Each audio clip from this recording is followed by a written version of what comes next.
보이시죠? 네. 그래서 그리고 이제 사실은 제가 이제 EWC 보드 오브 가버넌스로 임명이 되기 전과 그 후가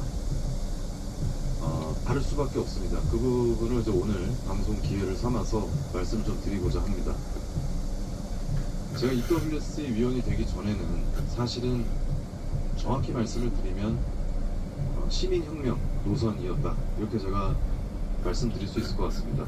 시민혁명 노선을 촉구했고, 그리고 지금 현실적으로 대한민국이 정화가 되고, 그리고 잘못된 것을 바로잡는 유일한 방법은 우리 국민들이 각성을 해서 시민혁명을 하는 것만이 유일한 해결책이다, 저는 그렇게 말씀을 드렸었고, 시민혁명을 주도하려고 했던 사람입니다. 그러나 그것이 성공하지 못했죠. 성공하지 못했고, 여러 가지 시도를 했고, 또 많은 조직을 만들려고도 시도를 했습니다만, 궁극적으로 그 원했던 것은 이루지 못했던 것 같아요. 그러다가 미국에서 이제 민간 외교를 하며 미국 국무부로부터 픽업이 됐고, 또 뭐 뉴스타파에 따르면 이런 미 국무부가 또 동서문화기술교류센터에서 이렇게 친미 엘리트를 키워서 미국 국익에 도움이 되는 그런 일을 과거부터 해왔다. 그 중에는 김영삼도 있었고 김대중도 있었다. 이게 뉴스타파의 내용입니다. 방송 내용인데, 모르겠습니다. 미국에서 저를 어떤 미래 대한민국의 지도자로 생각을 해서 그렇게 한 건지 아닌지 저는 알 수가 없지만, 확실한 것은 제가 그동안 만들었었던 리포트, 제가 주장했었던 내용들, 제가 추구했던 의제들과 지금 트럼프 대통령 행정부에서 추진하고 있는 의제들이 상당 부분 결이 같다, 저는 그렇게 생각을 하고요. 이것이 무엇보다 대한민국에도 도움이 되지만 미국에도 절대적으로 도움이 되는 일들이라고 저는 생각을 합니다. 미국에도 도움이 되고 대한민국에도 도움이 되는 그런 의제를 저는 그동안 주장을 해왔었고, 그것을 실제로 하고자 하는 사람이기 때문에 저는 그 결이 맞았다고 생각을 합니다. 네, 그래서 미 국무부에서 저를 임명했다, 그렇게 생각을 하고요. 그래서 EWC 위원이 되고 나서 제가 중점적으로 이제 해야겠다라고 느낀 부분은, 물론 지금 미국 고위 공무원들과 채널이 생겼고, 이분들과 제가 다양한 의견도 공유할 수가 있고, 또 제 정책 제안도 할 수 있는 그런 어떻게 보면 너무 감사한 그런 일이 생겼는데,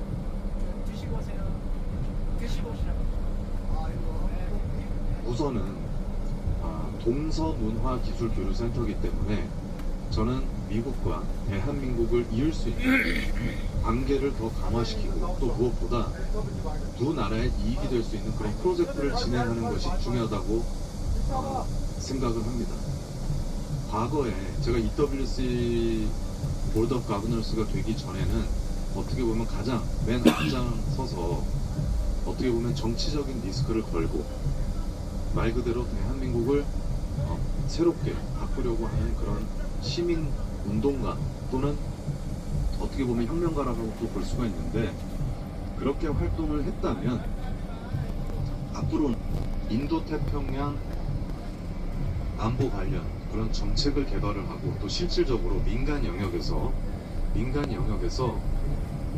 대한민국과 미국을 이롭게 할 수 있는 그런 큰 규모의 것, 그것이 앞으로 제가 해야 될 일이라고 생각을 하게 되었습니다. 그래서 저희 그 텍사스 이 채널에 보시면, 원래 저희가 이제 추구했었던 이 정치적 의제 중에는 국회 해산 운동이 있었고요. 국회 해산 운동, 또 제2의 건국이라고 하는 이것이 완전히 새로운 나라를 만든다는 의미는 아니고요. 이승만 대통령께서 만들고자 했던 바로 그 나라를 우리가 완성을 짓자라는 취지로 제2의 건국운동 이런 것을 저희가 내세웠습니다. 네, 그래서 부정선거 한미공동 부정선거 수사 지원단 지금 스톨른 일렉션이라고 하는 책을 제가 번역을 다 해놨는데 이제 지금 번역은 끝났고 법리적으로 문제가 될 수 있는 부분들 이런 것을 지금 최종 검토 단계에 있습니다. 그래서 출간을 앞두고 있고 한국어 출간을 앞두고 있고 한국과 미국이 서로 이런 문화, 기술, 경제 교류를 통해서 협력할 수 있는 것을 찾아내는 것, 그리고 그것을 추진하는 것, 이런 것을 앞으로 하려고 합니다. 네, 그래서 지금 이제 저희 멤버십 같은 경우도 보면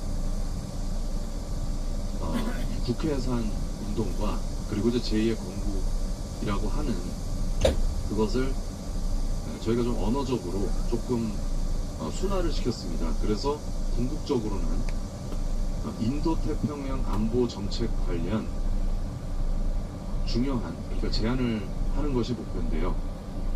저는 개인적으로 이제 국무부 소속이기 때문에 미국 주도로 미국이 주도하는 그런 한반도 정세와 한반도 질서를 바로 재편하는 것 그것이 저의 목적이라고 말씀드릴 수 있을 것 같습니다.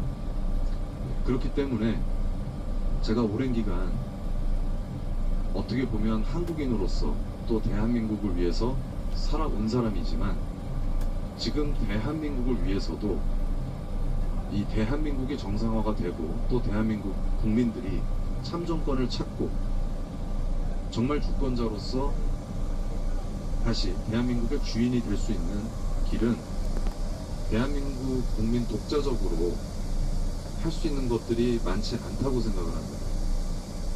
미국이 도와줘야 된다고 생각을 합니다. 미국이 동맹국으로서 그리고 큰 하나님을 섬기는 형제국으로서 저는 미국이 지금 대한민국을 지켜야 된다고 생각을 합니다. 미국이 대한민국을 정상화시키는데 역할을 해야 된다고 저는 믿습니다. 어떻게 해야 미국이 어떻게 도울 수 있는지 미국이 어떤 식으로 대한민국 국민 또 사회계 각층의 지식인들, 기업인들, 종교 지도자들 이런 분들과 어떻게 협력할 수 있는지 이런 부분들도 우리가 진지하게 고민을 해봐야 됩니다. 우리가 단순하게 정치적으로 좌파 우파 나눠서 이렇게 서로 공격을 하기 이전에 그것은 이제 정치인들이 하는 일이고 우리 주권자들은 좌우로 나뉘어서 서로 공격하는 것보다는 그것은 이제 정치적 어떻게 보면 이념적 진영 논리 아니겠습니까? 그러나 우리는 이런 진영 논리를 넘어서서 이승만 대통령께서 말씀하셨던 일민주의 하나의 민족으로서 정말 우리 민족이 나아가야 될 길, 우리 민족이 나아가야 될 길이 무엇인가 이것을 우리가 다시 한번 정말 진지하게 고민을 해봐야 됩니다. 정치적 프레임 안에 우리를 가두지 말자는 거죠. 제가 예컨대 미국의 건국 정신을 이야기한다고 해서 미국의 우호적이고 미국을 위한 일을 한다고 해서 무조건 친미주의자다, 숙미주의자다, 대한민국 민족을 생각하지 않는다, 친미냐 반미냐 이렇게 나눌 것이 아니라 지성인으로서 미국이라는 나라는 어떤 나라인가? 미국의 아이덴티티는 무엇인가? 만약에 숙미라고 하면 그 숙미의 개념은 무엇인가? 그것들을 자세하게 이야기를 해보자는 거죠. 숙미라고 하는 것은 사실 이 미국이라는 나라는 연방주의 국가이기 때문에 헌법이 여러 개예요. 헌법도 각 주마다 다르게 만들어져 있고 기본적인 그 건국 이념은 유지가 되지만 굉장한 다양성을 가지고 있다는 거죠. 그러나 그 다양성도 하나님 말씀 안에서, 하나님의 세운 그 가치 안에서 융화가 될 때, 협력이 될 때 이 미국이 미국으로서 건재할 수 있는 거지, 그것이 되지 않으면 하나님 안에서 하나가 되지 못하는 미국은 미국이 아니라는 거죠. 그런 아이덴티티. 그렇다면 우리가 그런 미국의 정신을 존중하고 우리가 이것을 뺐을 때, 보통 우리가 그렇게 얘기하지 않습니까? 미국을 알아야 된다. 일본을 알아야 된다. 우리가 다른 나라를 알아야 된다. 이렇게 얘기를 하지 않습니까? 그리고 이것은 우리 민족이 유일하게 자유를 유지할 수 있고, 또 과거처럼 같은 민족을 노예로 부리는 것이 아니라 모든 사람이 공평하게, 모든 사람이 평등하게 행복 추구권을 누릴 수 있는, 그 행복을 추구할 수 있는 그런 유일한 방법이라는 것을 우리는 역사를 통틀어서 알고 있습니다. 대한민국이 이렇게까지 전 세계적으로 인정받고 강대했던 적이 없습니다. 우리 민족이, 한 민족이 모든 사람이 보편적으로 한 사람당 표권이 있고, 모든 사람이 평등하게 목소리를 낼 수 있고, 자유를 유지하고 내 재산을 지킬 수 있는, 그랬던 적이 역사상 없습니다. 단 한 번도. 유일하게 대한민국 건국 이후에 모든 것이 생겨난 것입니다. 역사상 우리 민족이 이렇게 번성하고 이렇게 전 세계적으로 인정을 받았던 적이 없습니다. 근데 그것은 결국 이승만 대통령을 중심으로 대한민국이 건국이 돼서 미국과 같은 나라, 미국처럼 하나님을 따르는 나라를 만들었기 때문에 그렇게 된 것입니다. 반면에 김일성을 따른 같은 민족이지만, 같은 언어를 쓰지만, 같은 뿌리를 두고 있지만 공산주의자들을 선택한, 김씨 왕조를 선택한 사람들은 지금 지옥에서 살아가고 있습니다. 우리 한반도는 어떻게 보면 여호와 하나님을 선택한 사람들과 여호와 하나님이 아니라 인본주의의 끝판왕이 공산주의 아니겠습니까? 인본주의의 끝판왕을 선택한 사람들과 신본주의의 끝판왕인 예수님, 여호와 하나님을 선택한 사람들이 분명하게 나뉘어서 그 결과를 한눈에 볼 수 있는,